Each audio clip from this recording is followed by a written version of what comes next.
Aurelio García Cantalapiedra. Piti, estamos en la intimidad de su casa en Torrelavega. Esto es el número 15 de la Avenida de España, una bella casa que hizo un importante torrelaveguense, hijo del que fue alcalde en tiempos de Piti, que era Pedro Lorenzo. El arquitecto Ricardo Lorenzo construyó una casa y no sé si adivinaría, Ricardo, que iba a estar absolutamente repleta de libros. No podía ser de otra manera. Venimos a hablar con Piti, que nació en 1919, curiosamente el mismo año en que nació uno de sus grandes estudiados, el gran poeta de los muertos, también de Torrelavega, Hidalgo. Piti, gracias por recibirnos en tu casa.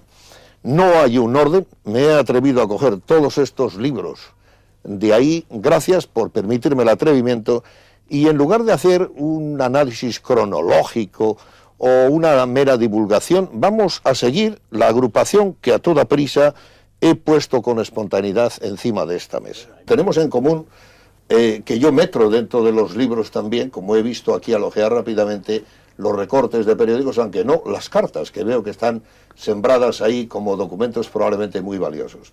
Bueno, como digo, periódicos, revistas, otros medios, del año 53 al 94, yo no voy a hacer, la televisión no permite pesadez, la lectura inmensa de los artículos que hay en este currículum, donde leeré, como hacen a veces los auditores, algo salteado, homenaje a Jesús Cancio a los 10 años de la muerte del gran poeta.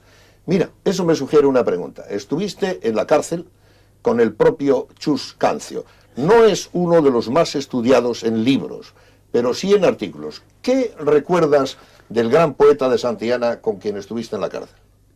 Del poeta de comillas. De comillas, perdóname, es verdad. Sí. Recuerdo, pues mira, cuando yo entré en la cárcel aquí en Torrelavega, la llamaban, era un almacén de maderas, había sido. Tuve la sorpresa de encontrarme sentado en un banco de ladrillos a Jesús Cancio. Sí, su hermano. No, perdona. A Jesús Cancio, el poeta. Fue una gran ilusión encontrarme con él. Vi un mundo distinto, se me ocurrió que aquello era otro mundo que a donde yo entraba, que no era una cárcel, porque estaba allí Jesús. Yo sabía que Jesús ya estaba en la cárcel, pero encontrarle allí, hablar con él y viendo la humildad con que él se comportaba, fueron enseñanzas para mí desde muchos puntos de vista. Yo a veces le llevaba comida, allí estuve muy pocos días yo, pero aquellos pocos días estuve un poco más que nada sirviendo a Jesús Cancio en muchas cosas. Y entonces, ya te digo, no estuve más que 15 o 20 días, y yo creo que fue por una intervención de mi padre, con gente conocida de nuestra familia, vecinos de Torrelavega, muy considerados por todo el mundo, pues que intervino mi padre en eso para sacarme de la cárcel. Me sacaron de la cárcel y fue cuando yo marché. Mejor dicho, me llevaron al ejército, a la guerra. Pero ¿por qué diablos fuiste tú a la cárcel si tengo entendido que, incluso sin saber quizá la razón, pediste ingresar entre los alféreces provisionales? Bueno, yo pedí después los alféreces provisionales como un recurso. Bien. Como un recurso, pero eso fue después, porque yo, después de salir de la cárcel, ya me olvidé de todo aquello de la cárcel, y mejor dicho, me lo hicieron olvidar porque me cogieron, me llevaron al ejército, y una de las cosas que vi fue lo del ingreso en la academia militar. Digo, a ver si con eso, pues como a mí me han sacado de la cárcel, ya parece que se ha podido olvidar las cosas. Y además, teniendo en cuenta que los informes que daban desde los ayuntamientos más bien arrastraban envidias de ese tipo. No digo con respecto a mí, sino en general. El clima de la politización. Eso es. Era el clima, como bien dices, de la política. Y yo solicité eso, el ingreso. Me llamaron, como te dije, como he comentado, me llamaron a Pamplona, y allí me encontré un director verdaderamente amable, un hombre muy bueno de aspecto y de comportamiento conmigo entonces, porque estando una mañana formando en el patio para no sé qué maniobras, me nombraron fulano que suba a ver al director. Subí a ver al director, me llamó hijo, además. No, verás, hijo, las cosas hay que tomarlas de su manera. Entre el paternalismo o algo mejor, pero... Sí, y me dijo, mira, yo te voy a mandar a la fuerza donde estabas, al batallón donde estabas trabajando hasta ahora, pero antes te voy a dar unas vacaciones para que te vayas a casa. Incluso te voy a dar el billete del tren. Ya. Me dio el billete del tren, me vine a casa, estuve en casa, y luego me fui al batallón donde estaba sirviendo. Entonces, ¿sabes una cosa, Piti? No nos vamos a entretener mucho en los recuerdos tristes, por dos motivos. Porque se observa que los has superado, porque creo que en el fondo hay una razonable, bella ingenuidad en tu manera no calculada de superar los enfrentamientos y quizás ningún residuo de resentimiento. En todo caso, vamos a pasar a la poesía con el orden de la agrupación que tenía aquí. El más antiguo, cronológicamente, de los poetas que has estudiado con tanta intensidad es Juan Ramón Jiménez. Yo he estado en el mundo de Moguer, tuve ocasión de proponer un homenaje en una cosa que se llama Jiménez Hall en Maryland, donde estuvo 10 años. ¿Y por qué te interesaste por Juan Ramón? ¿Cuál es tu opinión en general sobre él? Veo que es bellísimo este libro de Bedia, que tiene la marca. Juan Ramón Jiménez ya era, años antes de que yo preparara ese libro, esa antología, o lo que fuera, no lo recuerdo ahora eso.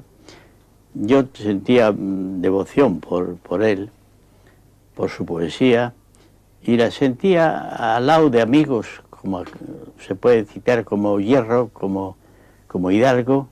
Eran amigos con Manolo Teira, el hijo del que fue presidente de la Diputación también, que era de aquí. Y eso me llevó a mí, a Juan Ramón Jiménez, me llevó y me tuvo amarrado mucho tiempo a él. ¿Por qué te gustaba esta poesía? Bueno, creo que había un sentimiento y... es un mundo tan distinto al de Machado. Es tan... Perdía, sí, pero sin embargo, hablas de Machado ahora. De Machado puedo decirte que yo fui a Soria a conocer el sitio de Machado y estuve viendo unas fotografías que hay en cafés y bares allí, y estuve viendo la carretera, el camino por donde Machado paseaba a su mujer en un carro de ruedas, cuya foto del paseo ese la tengo ahí en una pared puesta. Camino del que habla Benedetti, que finge acompañarle de una manera muy hermosa. Bueno, pues es el camino de San Polo o San Saturio, cualquiera. San Saturio. Pero el que está aquí en 1926 es Juan Ramón. Sí, sí, sí. Y es lo que estudias. Nos estudia y nos tiene cogidos, Juan Ramón nos tiene cogidos en los años esos, yo creo que a todos los que de alguna manera eran más o menos sentimentales en la vida. Y eso lo encontrábamos en Juan Ramón.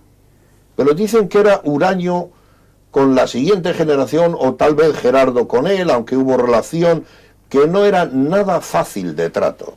Estaba en su castillo hermético. Bueno, Juan Ramón estaba efectivamente, como bien dices, en su castillo, pero era un castillo que le había ganado a fuerza de la relación con los que le leíamos. Yo no tuve relación nunca con Juan Ramón Jiménez relación personal, pero fue un hombre, desde sus libros nos traía cogidos a todos, pero bien trincaos.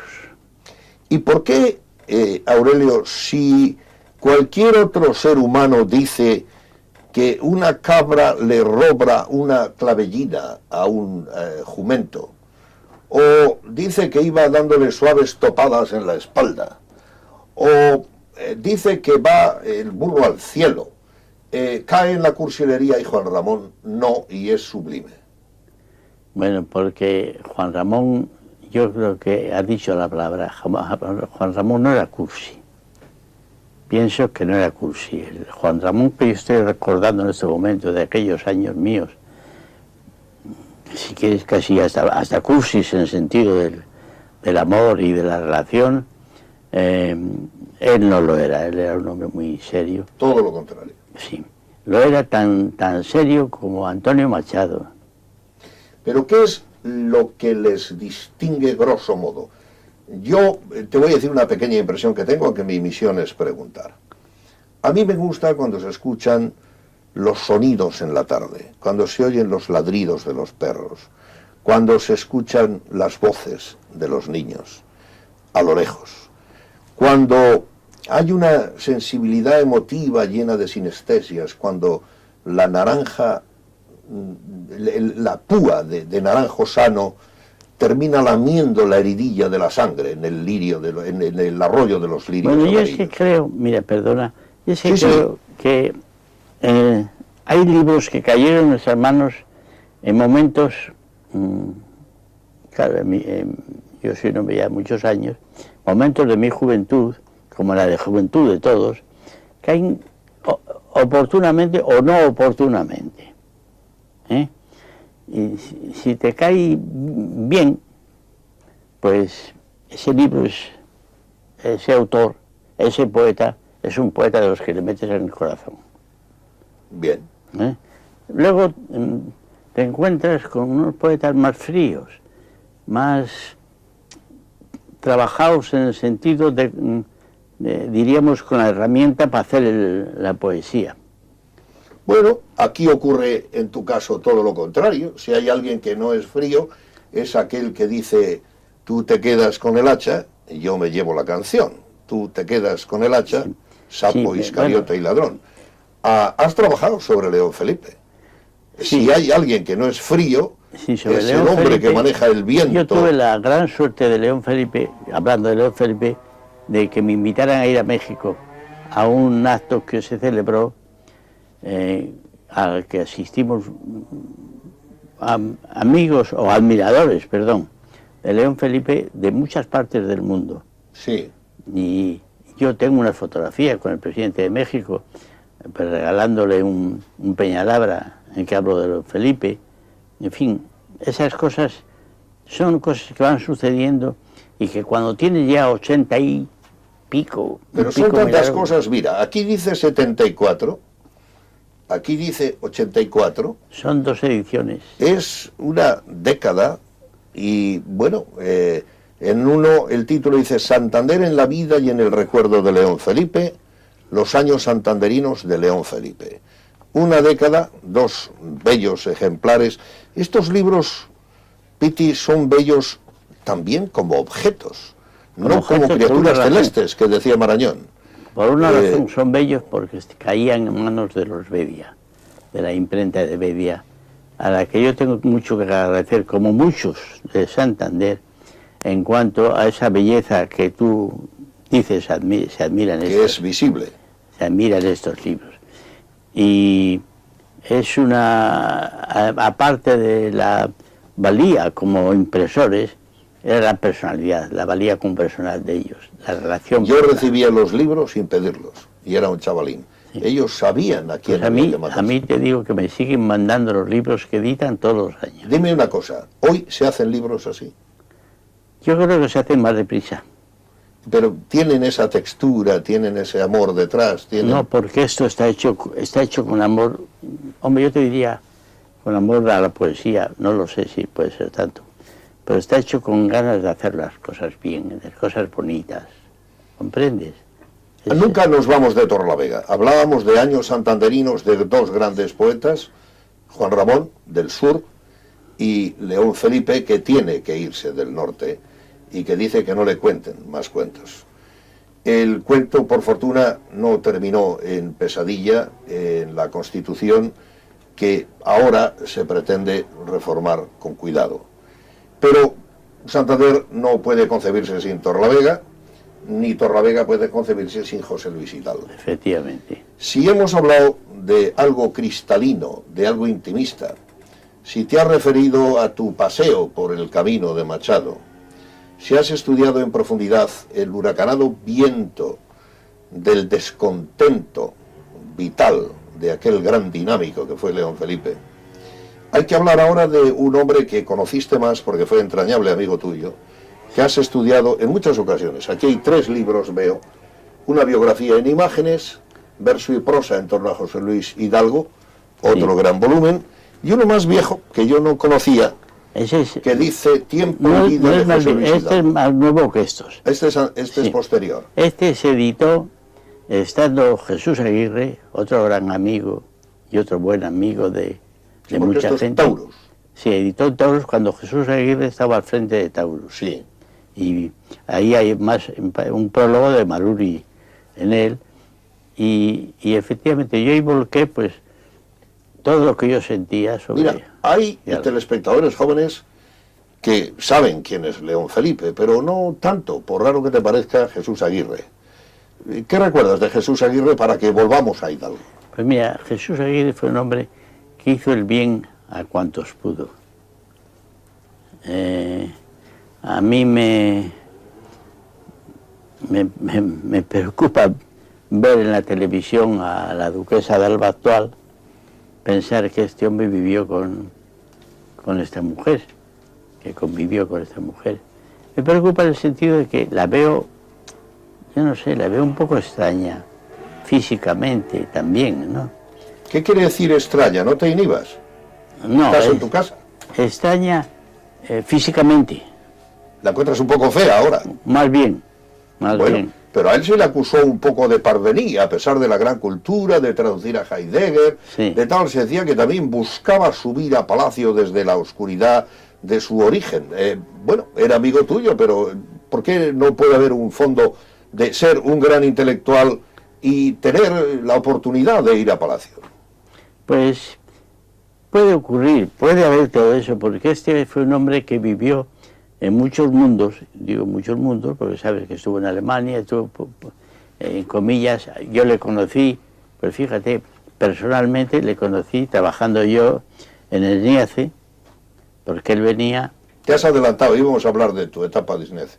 Él venía de comillas, que estaba en comillas entonces estudiando, sí. Y venía a ver al director, porque le conocía, tenía mucha relación con él. ¿Y ya te trataba o entonces todavía no? No, empezamos a tratarnos prácticamente entonces.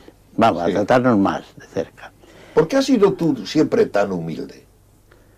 ¿Tan qué? Humilde. Yo no lo llamaría humilde. Sí, porque siempre estás ahí como habiendo hecho los recaos de la cultura, cuando en realidad hay aquí un ingente trabajo intelectual. Pero mira, bien construido. Eso puede ser volcar hacia afuera algo que tenía dentro con muchas ganas de hacerlo, de volcarlo. No hay en ello ni ánimo de adulación, ni ánimo de parecer algo superior a lo que pueda ser. Creo sencillamente que estos libros han ido saliendo a fuerza de la amistad que yo sostenía con los autores. Qué bonito, son libros de la amistad. Sí, sí, bueno, sin duda. Vamos a... ¿Puedes leer bien? ¿Ahora necesitas las gafas o qué tal? No, tengo un ojo... Bueno, pues voy a leer yo, porque preferí que lo hicieras tú. Una de las cosas con las que más me riñen mis buenos amigos que están ahí detrás, ellos nos lo miran todo, porque son unos extraños hermanos, pero luego critican, dicen, déjale hablar al entrevistado. Pues ahora voy a leerte algo, para ver cómo te suena esto, porque está relacionado contigo y es de Hidalgo. Se titula Lo fatal. Dice así: he nacido entre muertos y mi vida es tan solo el recuerdo de sus almas que lentas van soñando entre mi sangre y sobre el mundo ciego la levantan. Quedó lejos la tierra, mis raíces no saben del frescor que en ellas canta.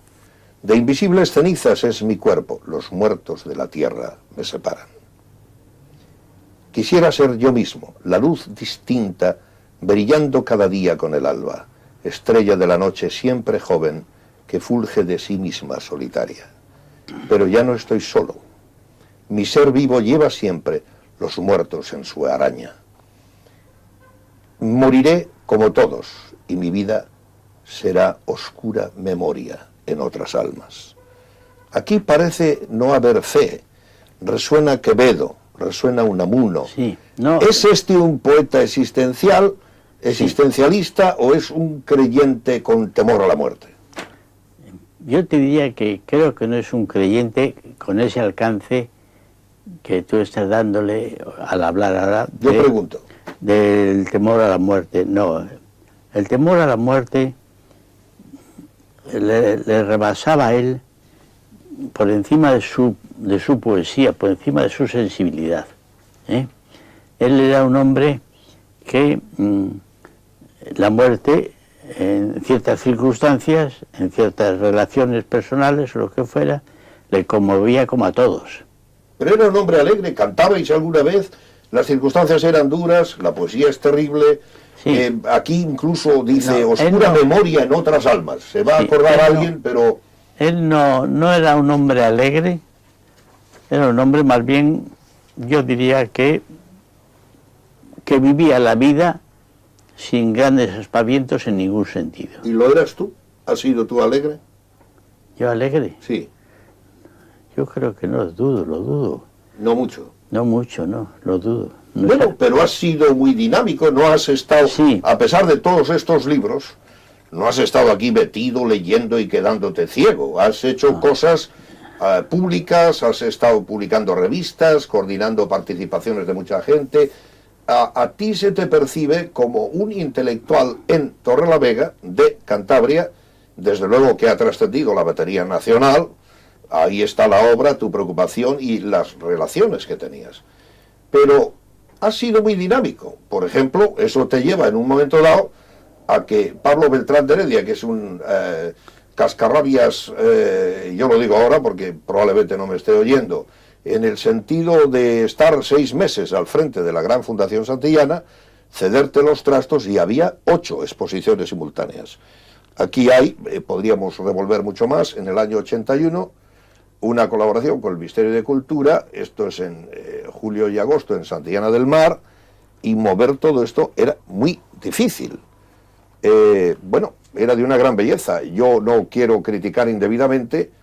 Hoy, además, Carmen es una antigua amiga mía que me trataba bien cuando pasaba por el Palace, pero hoy esto no está teniendo la importancia de la etapa en que tú lo manejabas. Bueno, hoy ni en la etapa mía ni en la etapa anterior tampoco, porque la Fundación ahora está viviendo una vida extraña. Yo tengo relación con la gente que está allí de empleados, claro, de oficinistas, sencillamente, y están un poco como yo esperando a ver qué van a hacer. Pero diablos, ¿y por qué tú no seguiste ahí? ¿Qué impidió que un hombre de solvencia y reconocimiento nacional y con buenas relaciones tuviera que salir de algo que le apasionaba? No, yo no recuerdo ahora qué lo impidió. No lo recuerdo, verdaderamente no lo recuerdo. Quizá fue una circunstancia física mía, porque al fin y al cabo yo he vivido ya 80 y muchos años, y en estos 80 y muchos años vives distintas fases de las que no te acuerdas a veces de lo que ha pasado ni por qué. A mí me pasa esto, y sobre todo ahora que tengo una cosa de cabeza de mareos, vértigos. Ya, decías que no eras humilde, te responsabilizas en exceso. No voy a hurgar, sería posible entrar en una posible averiguación de detalle de cómo fue la notificación para que no siguieras, pero no lo vamos a hacer.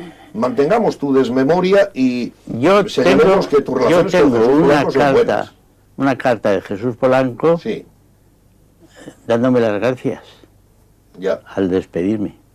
Pero no te despide él, sino que...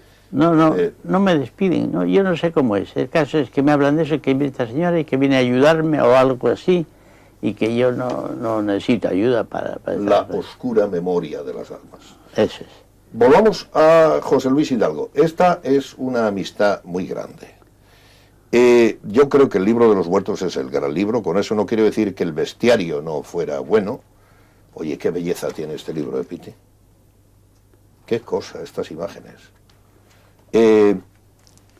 ese trato de años con él como persona y luego con la obra, te le distingue sobre todos los demás por estar más cercano físicamente y por un trato más amistoso?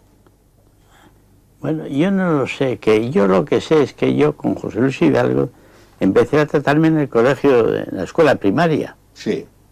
En lo que hoy se llama el Colegio Cervantes, y empezamos a ser amigos allí, como lo fui de Ángel Aguillo, otro poeta, como lo fui ya desde entonces también de Manuel Teira. Claro. Y lo de José Luis Hidalgo quizá nos unió más la poesía. Aparte de la satisfacción, ¿para qué te han valido todas esas amistades? Pues en momentos de mi vida para recordarlas y ser feliz recordándolas. Ahora sí que hemos encontrado un buen punto en la entrevista. Quizá un punto ideal para hacer un pequeño giro, pero no sin antes hablar de Pepe Hierro, otro gran amigo al que despediste con gran tristeza, yo te recuerdo en Ciriego. Sí. ¿A ti te ha sorprendido la gran importancia que, a diferencia de otros poetas en España, se le ha dado a Pepe después de muerto?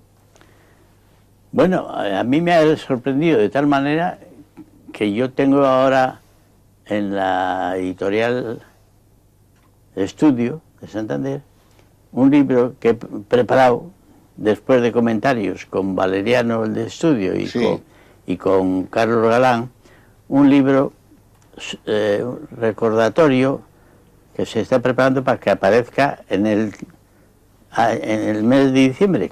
De cuando el próximo, ahora. Sí, el mes de diciembre. Qué bien. Artículos, no sé, son 15 o 20 artículos, sí, de lo que dijeron entonces destacadas personalidades de aquí. Por eso se llama Desde Cantabria a Pepe Hierro. Sí, sí, sí. Y ese va a salir, vamos, está previsto que incluso, pues me han hablado de que a lo mejor se presenta en el Ateneo de Santander. Bueno, a lo mejor no, seguro, porque Carlos te admira y sabe lo que vales y sabe lo que va a valer el producto. Yo quiero mostrar, porque acabo de descubrirlas, dos imágenes de dos de las personas, los dos grandes poetas de quienes venimos hablando. Dice Hierro, poco después de salir de la cárcel con Hidalgo, 7 de agosto de 1940. Qué desconocidos, obviamente yo no había todavía es la época, aparecido que estaba en Madrid. Sí. Se encontraron en Madrid. ¿Y dónde encontrabas todo este material? Porque aquí hay otra, desde luego maravillosa. ¿Qué actitud más serena tiene el inquieto don Miguel de Unamuno? Sí, en la finca de Velarde. En la finca de Velarde, aquí en Tanos, sí, donde nosotros, los amigos que nos reunimos aquí, incluso cuando venía Pepe Hierro y esos, yo les subí allí y estábamos en la finca con don Bernardo Velarde, que era un hombre, era un médico, pero muy buen amigo de Unamuno mismo, a quien fue a visitar estando en el destierro en Francia. Ya. Y Unamuno le invitó a venir también a su casa de Tanos, y yo cuando después... ¿Y por qué le invitó? ¿Tenían un trato previo? O... No, el trato empezó cuando Velarde había leído a Unamuno. Claro. Y cuando se enteró de dónde se encontraba y tal, se acercó a visitarle. Sí. Fue una atención que Unamuno agradeció muchísimo, y por eso fue el venir luego aquí. Antes decía yo, obviamente sin profundizar, pero que el sonido emotivo del Quevedo al fondo, el peso de un buen muerto, de don Miguel angustiado por la sobrevivencia de todo tipo, pero sobre todo la ultraterrena, tan distinto de lo que ocurre con Saramago ahora, que tiene la serenidad de querer que no se prolongue la vida. Ahí tengo ese libro de Saramago para leerle. Ya estás, ¿eh? Ya voy a empezar, me la acaba de traer un hijo. Bueno, pues aquí hay una fotografía de Pepe Hierro. Esa es cuando se le pone el nombre a la plaza. Yo creo que está aquí Miguel Ángel, el actual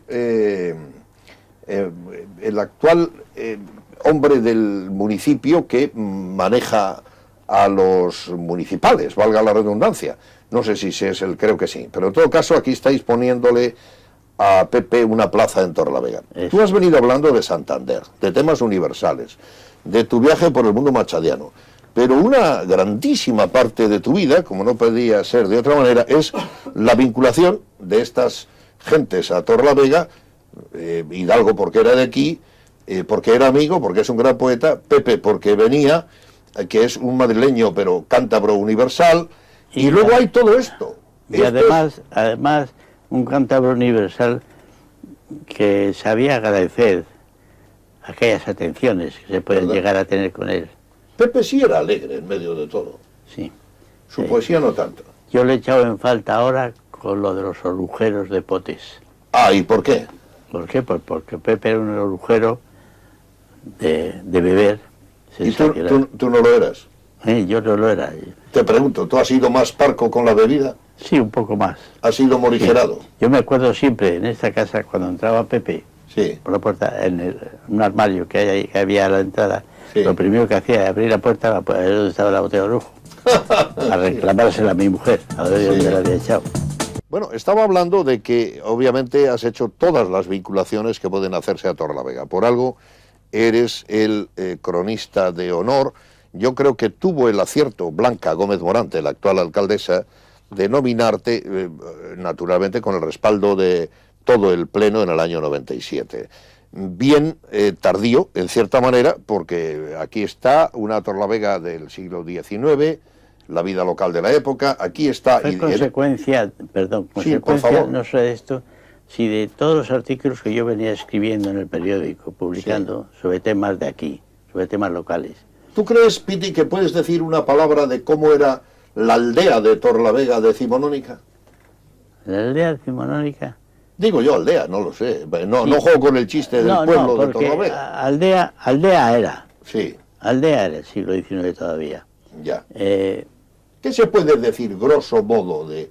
En el siglo XIX tuvo un principio, por ejemplo, de una industria importante de los duques del infantado. Claro.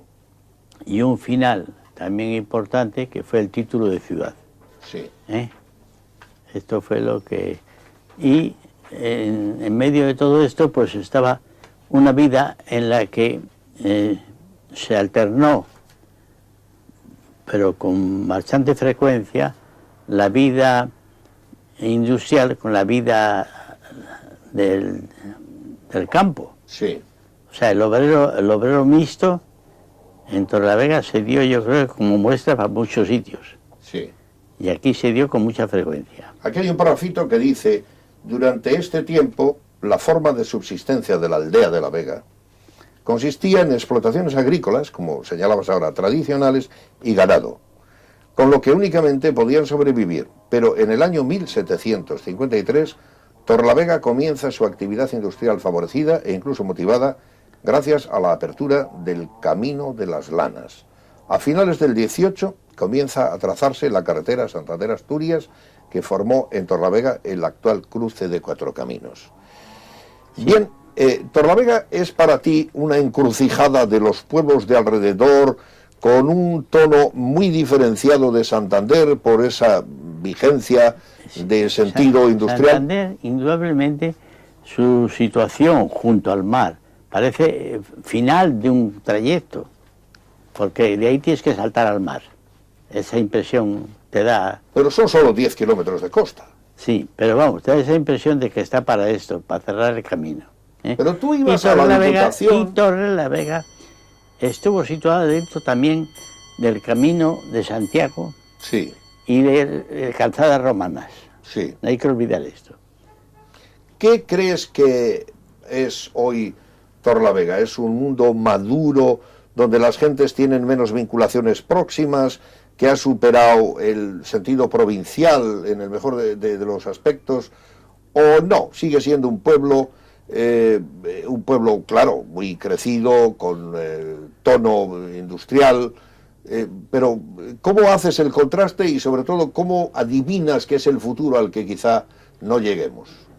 Yo creo que sí, Torrelavega tiene que seguir por este camino y ya está siguiendo, porque se están abriendo, el ayuntamiento actual Blanca lo ha dicho muchas veces en el periódico, se estaban abriendo caminos, mejor que caminos, núcleos urbanos cercanos, que lo ha permitido el terreno que nos circunda, y eso es importante, que se abra todo esto, porque eso va haciendo que se extienda la... El otro día nos decía el arquitecto Obregón que es inevitable ya cómo se expande Santander hacia Torrelavega y que pensamos en un tiempo indeterminado se van a encontrar. ¿Eso nos va a poner más juntos con los que vengan a tener una segunda casa de Castilla? ¿Nos va a... ¿Cómo adivinas tú, si es que se puede, que ese crecimiento y ese encuentro va a producirse y cuáles pueden ser sus consecuencias? No lo sé.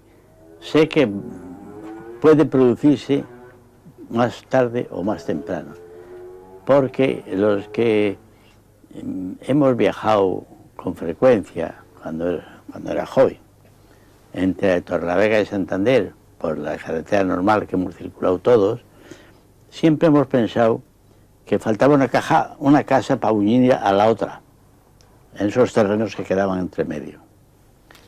Dime una cosa, ¿la cultura de Torrelavega se puede decir sin miedo que en un momento determinado haya sido más importante que la de la capital?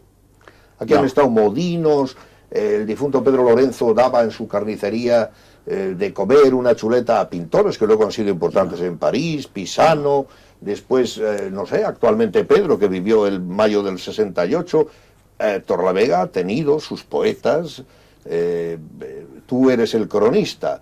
No quiero que antepongas Torrelavega a Santander, porque más actividad que la tuya en la propia Diputación. Indudablemente, Santander ha tenido una cultura anticipada a la de Torrelavega. Cuando Torrelavega no la había.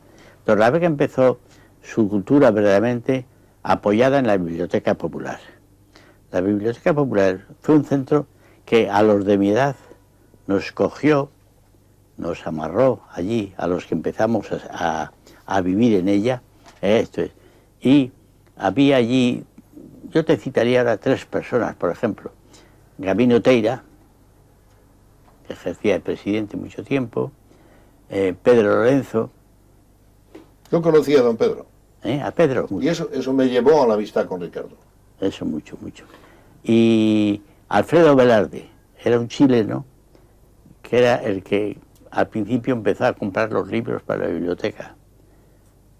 Y entonces todos ellos tenían porque fue importante pensar que tanto Gabino Teira como presidente y Pedro Lorenzo como directivo eran industriales o comerciantes. Estaban detrás de un mostrador, tenían su vida detrás de un mostrador y tenían la biblioteca por la noche. Es decir, era una vida en la que supieron amarrar, dijeron, esto es para ganar dinero, para vivir y llevarlo a la biblioteca. Y en la biblioteca, los que íbamos entonces, jóvenes, sacamos mucho partido de ello. Hay que decir, yo creo que quién era don Pedro. Don Pedro, un hombre bajito, calvo, a quien yo conocí en estudio, y que tuvo 3 inmensas, extrañas vidas de comerciante. Digo extrañas porque aquí tenía una carnicería. Como consecuencia de la guerra, después monta una frutería un poco al exterior. Yo recuerdo cómo Ricardo Lorenzo cantaba la fruta y uno de sus principales clientes en Madrid era Gerardo Diego, porque mantenían una gran relación.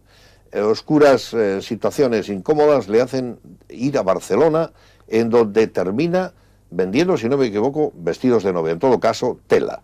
Es decir, carnicero en Torrelavega, frutero en Madrid, y no se puede tener una más brillante vida de comerciante.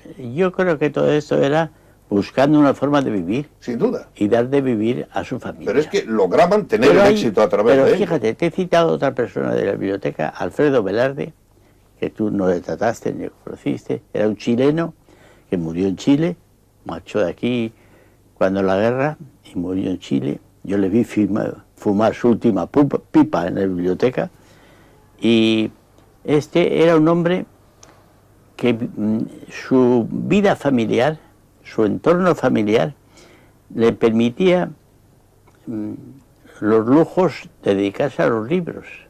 Claro. y dedicarse a atender a los que leíamos libros y esto. Porque él no necesitaba trabajar, como Gabino Teira y Pedro Lorenzo tenían su mostrador, sí. Él no tuvo nunca mostrador, para nada. ¿Tú has visto a Soledad Lorenzo recientemente? Soledad... Hace mucho que no la veo. No. Sigue con su galería en Madrid. Sí, pero hace mucho, me he quedado sin verla hace muchos años, desde que se marchó a Madrid. No hay duda, esta biblioteca es un núcleo de la cultura torlaveguense muy importante. En esta... entre el año 27 y 37. Sí, bebimos,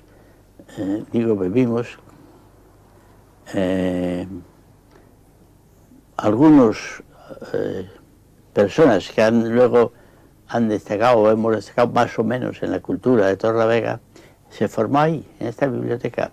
Y es más, yo en mi casa a veces veo los libros y distingo secciones que tuvieron relación con la biblioteca. Es decir, hay una galería, ahí es una habitación sí. En la que aparecen los libros de Azorín, de Machado, de Marañón, de la época aquella, de los libros que yo me interesaba entonces. Todavía los 98. Y 98 y posteriores. Sí. Y esto, por ejemplo, es la sección de extranjeros, que esta entró en nosotros después ya de mucho tiempo. ¿Qué va a pasar con este conjunto de libros, si puedo preguntarte? Es otra pregunta que me hago yo. Bueno, se la hará Ángel también, que te asiste muy bien y tiene un enorme celo cultural. Y otros tres hijos que tengo. Claro, sí, bueno, lo digo porque sí. Hemos estado más cercanos en este caso con él. De todas maneras, no te has limitado a Torlavega, donde has depositado cariño, ni a las activas a revistas que había en la Diputación y que no hay. ¿Por qué no hay ahora cosas como Peñalabra o semejantes? No lo sé, no lo acabo de entender, pero para eso hace falta que en donde se apoyaba esto, en la Diputación o quien fuera, exista una persona que empuje, que tenga interés porque exista una cosa de este tipo. El consejero tiene mucho presupuesto, acabo de leerlo en el periódico. Pero mira, abro la limón y firma aquí Joaquín Reguera Sevilla. Sí, bueno, este es un hombre que algunos han pretendido que sea controvertido, pero que sin duda ayudó y ayudó mucho. Mucho. Fíjate lo que dice aquí, que francamente son los hallazgos de abrir un libro, como hacen algunos con la Biblia, y dice, la poesía es la madre de la libertad. Oye, que un gobernador civil diga esto, va a pensar alguna gente que lo teníamos preparado. Pero no hay mejor testigo que tú para afirmar que acabo de coger esto y no sale. Por eso no necesita pasaporte para viajar a los lugares más profundos o ascender a los más altos. Por ahí nace. Es increíble. Ahí nace el desarrollo de Peñalabra y de otras cosas que se pudieron publicar entonces. Fíjate lo que dice. En cualquier vocación se concibe el ser reprimido, menos en la del poeta. Bueno, claro, habría que ver el contexto. Sí. Si vemos las funciones de Chomsky, no nos vamos a poder pedantes, pero en todo caso, la función comunicativa poética, unos la han visto como desvío, otros la ven como intimidad, y aparte la herramienta social en un momento dado que Pepe de alguna forma negaba. ¿Cómo la ves tú? A la poesía. La poesía es una herramienta para mover mayorías al modo de Celaya, es algo que influye mucho, si ni los periódicos de arriba. No, yo creo que mover mayorías no es la expresión correcta, a pesar de que la pusiera en marcha Celaya, como dices. Sí. No es la expresión correcta. La poesía, es lirismo íntimo de las personas que podemos sacar un partido de ella, en un partido que nos conmueva, que nos quite de la relación social, vamos a decir, del bar, la taberna, por decir algo exagerado. La poesía es algo distinto y la prueba es que te la encuentras con mucho más sagrado en personas que no comprenden que puede haber otra cosa. ¿Los políticos pueden ser poetas? No lo sé, pero ¿Y los poetas pueden ser políticos? Es muy difícil. Los dos conceptos son muy difíciles unirlos. ¿La poesía está apartada del poder? Pienso que se puede negar el poder a la poesía. Y sin embargo ha habido una poesía panfletaria, otra revolucionaria, Sí, pero bueno, en Dalton. Eso era uno que hacía poesía, no sé de quién puedes hablar, de uno que No puede está hacer, hablando de Roque Dalton ahora. sí, que hiciera poesía para lo mismo que comía o bebía un vermú. ¿Comprendes? En ese sentido. No es la que te interesa, la panfletaria ni la No, agitadora. no. ¿Te interesa la intimista o la serena y profunda? La que dice algo machillana? de la persona. Bueno, seguimos un poco con Torlavega. Estampas de un tiempo pasado. Hay quien dice que el tiempo es recurrente, Piti, que el tiempo no pasa, que va y vuelve. No voy con Nietzsche. Quiero decir que el propio tiempo es una discusión tan grande, filosófica, aunque tengas un reloj ahí que marca las horas y nos determina la largura de la conversación. Pero, ¿qué tiempo pasado era este? Esto es tiempos de mi niñez en los que al volver yo a ella en una cierta circunstancia me encontré encantos que había en ella, en esa niñez, encantos familiares, de relaciones, de mi madre, con amigos de entonces. Ahí cuento cómo en Suances, que es donde pasábamos el verano, a mí me buscaban un día, pues con el jaleo de la cárcel. Y después de que salí de cárcel, un señor que vivía allí, en Suances, y que se dedicaba a la exportación de pescado y cosas de estas, a mí me fueron a buscarme a mí por allí y le avisó mi padre de que iban a venir. Ajá. Y entonces el señor me hizo un agujero entre unas cajas de pescado y allí me metió. Y de ahí me quedó a mí el olor del pescado para toda la vida. Mira lo que escribías aquí en la página 11, que una vez más sale al azar. Lo podemos llamar lectura azarosa. La línea del horizonte nos acercaba, con su incomprensible distancia, a los cuentos y leyendas que leíamos con total inocencia. El agua corría por nuestras manos con ilusión de materia propia. Días de una libertad apenas controlada que nos permitía jugar con las olas incesantes en su ir y venir. Noches en las que una estrella era siempre algo tan distante que podría llamarse Dios o luz misteriosa.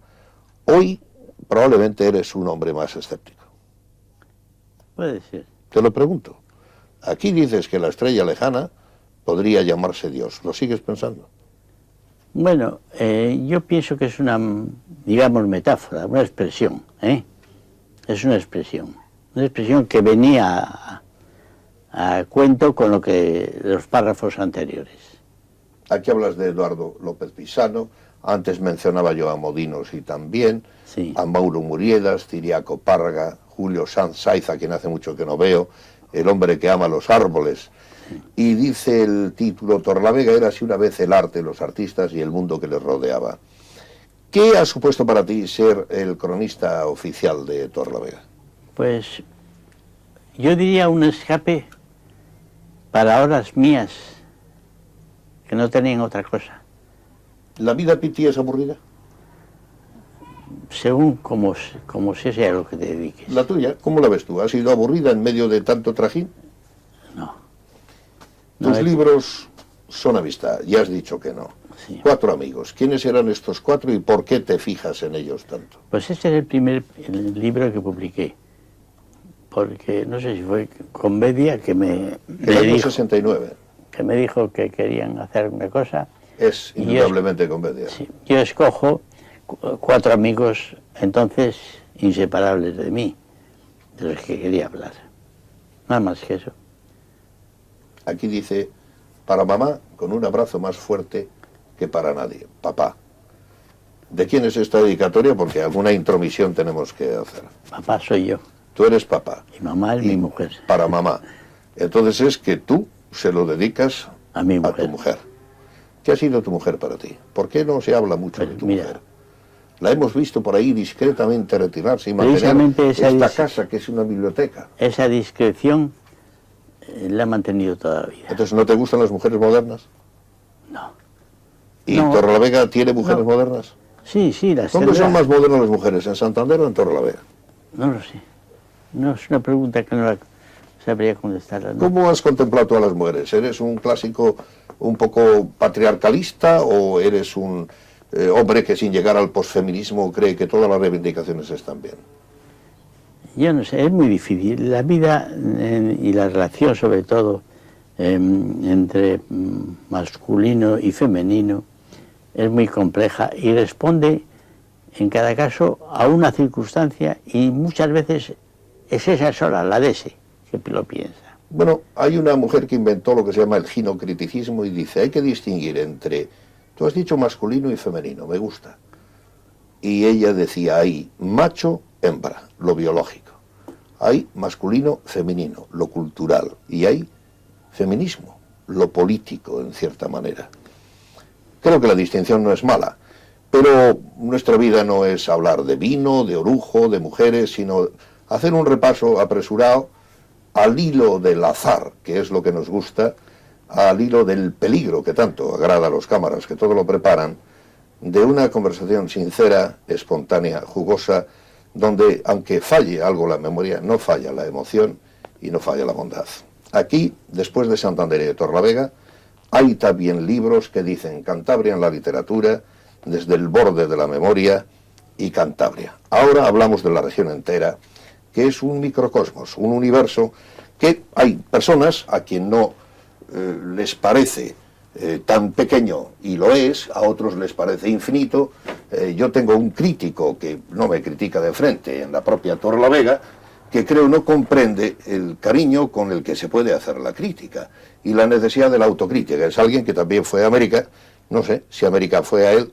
Yo estoy muy a gusto en esta ventana libre de Telecabarga, preguntando, viniendo a verte, aprendiendo y tratando de construir una conversación de cariño entre la vida y la literatura. ¿En qué son distintas? ¿La literatura es solo papel y palabras inútiles o No.